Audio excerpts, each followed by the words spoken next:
Where the right went wrong, Pat Buchanan writes, while we condemn terror, it will be used again and again, for terror often triumphs. Sherman and the Union armies crushed the South, setting it back a century.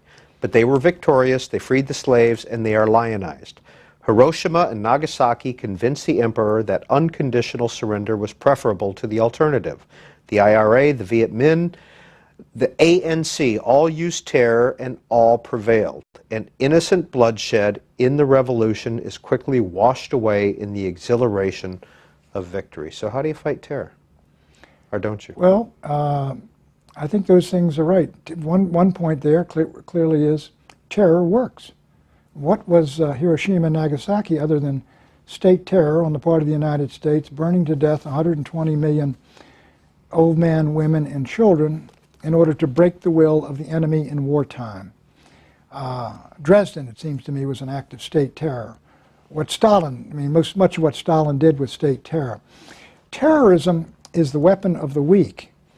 Terrorism is the weapon that is used by indigenous peoples to overthrow empires. It has been used historically since World War II, and I'm sure even before, but it's been used. Menachem Begin blew up the King David Hotel. Yitzhak Shamir, his Stern Gang, they assassinated Count Bernadotte, they assassinated Lord Moyne. The Algerians, the FLN, they blew up things in Paris, they blew up cafes in Algiers. What was the purpose of them? What was the purpose of Mandela? What was the purpose of the Viet Cong and the Viet Minh and the others? The Viet Minh were driving out the French, and they were using terror.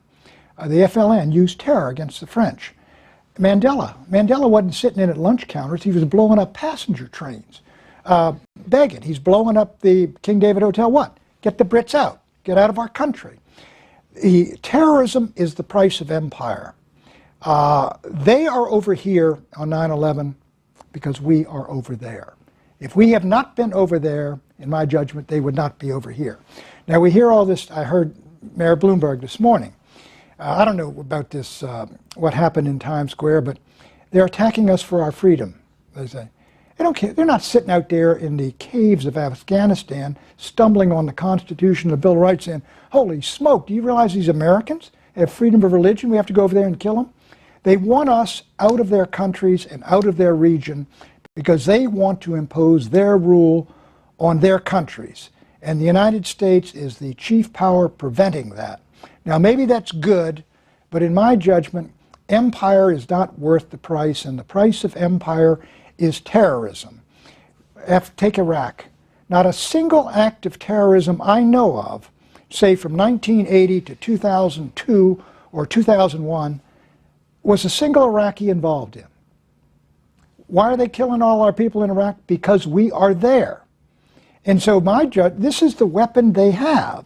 And as long as empires are sitting on top of people, they're going to be terrorized.